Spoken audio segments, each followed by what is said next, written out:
Sarah Windgard, U.S. immigration attorney with 3A Immigration. Alrighty, so most of this time on this channel, I am talking about global mobility and the law.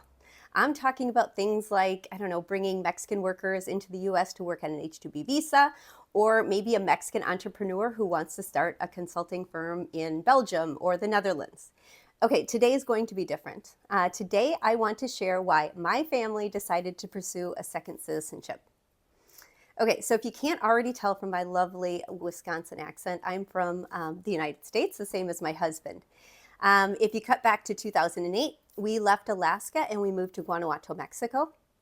We had a lovely time in Mexico, and in 2019, our daughter was born there. She became Mexican and American at that time. And then about 3 years ago, we made another big move, this time to Ireland. And this was with the goal of gaining Irish citizenship. So in just 2 more years, our entire family will become Irish citizens. It will be done and dusted, as they say here. Alrighty, so the question is though, why did we do it? And basically it was to have options. It's a bit of an insurance policy.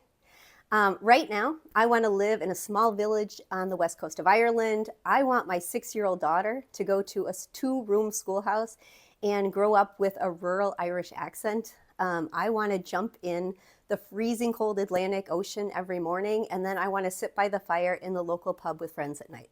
That's what I want right now. But it does go beyond lifestyle. This move was actually really strategic. I wanted to be in on the ground in Europe to explore some investment opportunities. There were some options available that required in-person research, and we all know that there are some decisions that you really can't make from behind a screen, and being physically here has opened doors that would have stayed closed from afar. Okay, so looking ahead, like I said, my daughter's only 6 now, but maybe when she's 18, maybe she goes to the University of Wisconsin for college, or maybe she opens a bakery in Rome. That's the gift of mobility. And while I'm incredibly grateful for this life, I also know that it didn't happen by accident. We had to plan for it.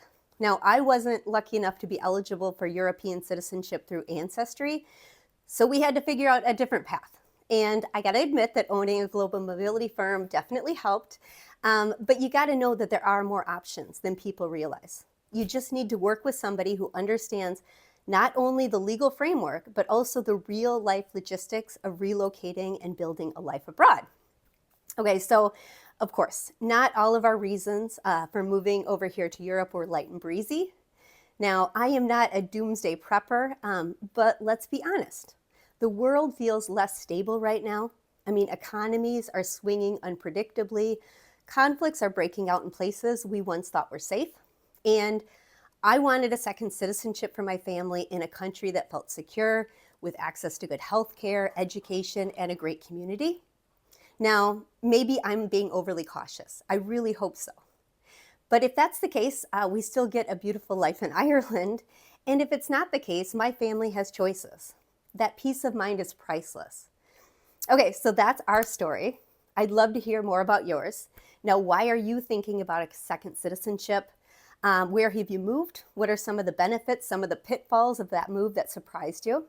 So again, thank you for watching. If you want to explore options, what countries might be available to you and your family, maybe a good fit for your family's second citizenship, give us a call. We would be happy to help.